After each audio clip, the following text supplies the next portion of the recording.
नमः शंकर शारदाभ्यां श्री गुरुभ्यो नमः। आप समस्त सज्जनों का हार्दिक स्वागत अभिनंदन है। सज्जनों, 16 संस्कारों में अत्यंत महत्वपूर्ण जो संस्कार है उपनयन संस्कार, उस उपनयन संस्कार को वर्णानुसार जो जो आयु वर्ष विशेष कहे हैं उसमें करने चाहिए। अब उस आयु विशेष में यदि वह उपनयन संस्कार नहीं होता है तो व्रात्य संज्ञा हो जाती है। पतित सावित्रक इस प्रकार के जो है संज्ञा शास्त्रों के द्वारा की गई है। और समय पर भी कर लिया परंतु अपनी वेद शाखा के अनुसार ऋषि सूत्रों के अनुसार नहीं किया तो तब भी दोष बना रहता है, फिर से संस्कार करना होता है। अतः इन विषयों को हम बड़े ध्यान से देखें।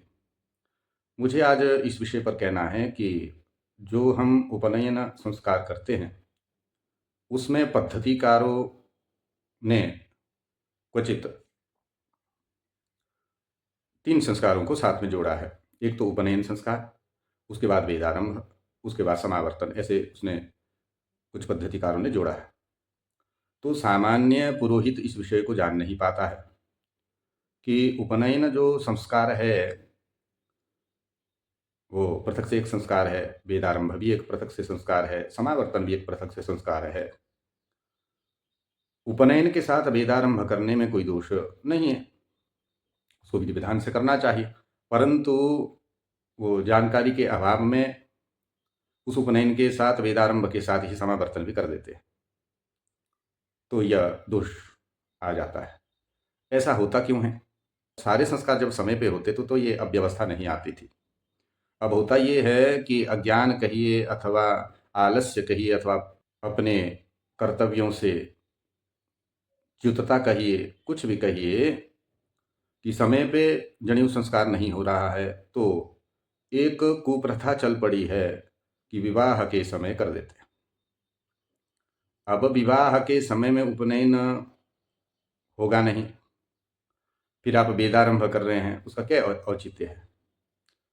अच्छा, समावर्तन कर रहे हैं, चलो उसको तो प्रसंगानुसार कहा जा सकता, परंतु उसका भी एक समय विशेष है। तो इसलिए ये चीज चल पड़ी है जो कि गलत है। लोकाचार ये है कि बिना उपनयन के विवाह नहीं हो सकता, अर्थात कन्या का वर्ण वो वर नहीं कर सकता। इसलिए शिष्टाचार के परिपालन के लिए लोग विवाह के समय में जनेऊ करते हैं।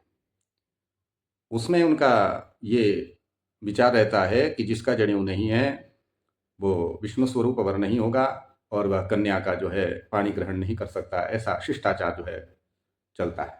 इस कारण से विवाह में, जबकि उस समय कोई उसका विधान ना होने पर भी उसको कर दिया जाता है, और प्रायश्चित्त भी नहीं करते हैं, ये भी मुख्य विषय है।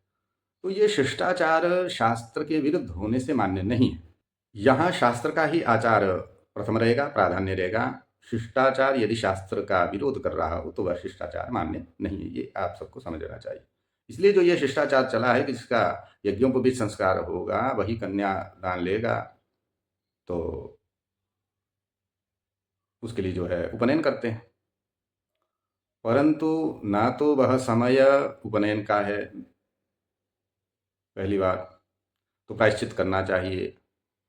दूसरी बात, जिसका पाणी ग्रहण कर रहे हैं उसमें कन्यात्व है अथवा नहीं है, ये तीसरी बात हो गई। अथवा नहीं है तो उसके दोष की निवृत्ति के लिए कुछ किया अथवा नहीं किया, ये सब विषयों का भी विचार किया जाता है।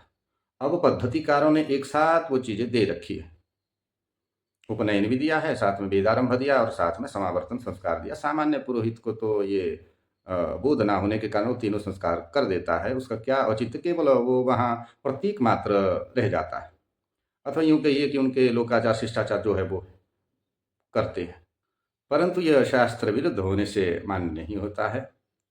हमें हमारी वेद शाखा के अंतर्गत गृह्य सूत्रों में कब कब किस संस्कार को किस रूप में कहा, उसका क्या विधि विधान है, उसके अनुसार ही अपने लोकाचार शिष्टाचार कुलाचार इत्यादि को लेना चाहिए। तदनुकूल हमें जो है सभी जितने भी हमारे संस्कार हैं उनको करना चाहिए। इसके विपरीत करने से संस्कार ना हुआ अक्रिया कोटि में चला जाता है, संस्कार हुआ ही नहीं ऐसा माना जाता है। अब वहाँ यज्ञोपवीत के स्थान पे वो धागा मात्र रह जाएगा जिसका कोई औचित्य नहीं है। इसलिए अपने आप को ठगने से बचें। आप स्वयं ही अपने आप को ठग रहे हैं। सही जानकारी प्राप्त करें। सही जानकारी प्राप्त करने के बाद जो है बहुत ही जागरूकता, सजगता और बड़ी निष्ठा के साथ उस पर आचरण करने से आप में वो संस्कार का आधान हो जाएगा। संस्कार का आधान होने के बाद आप जो है उसका संरक्षण करिए, अपने द्विजत्व का संरक्षण करिए और जिससे कि आपको वेद आदि में प्रोक्त स्वथ समार्थ क्रिया में अधिकार प्राप्त हो जाता है और अपना अभ्युदय और निःश्रेयस आप जो है सिद्ध कर सकते हैं। भगवती आप सबका मंगल करे। हर नमः पार्वती पतये, हर हर महादेव शंभो। जय श्री राम।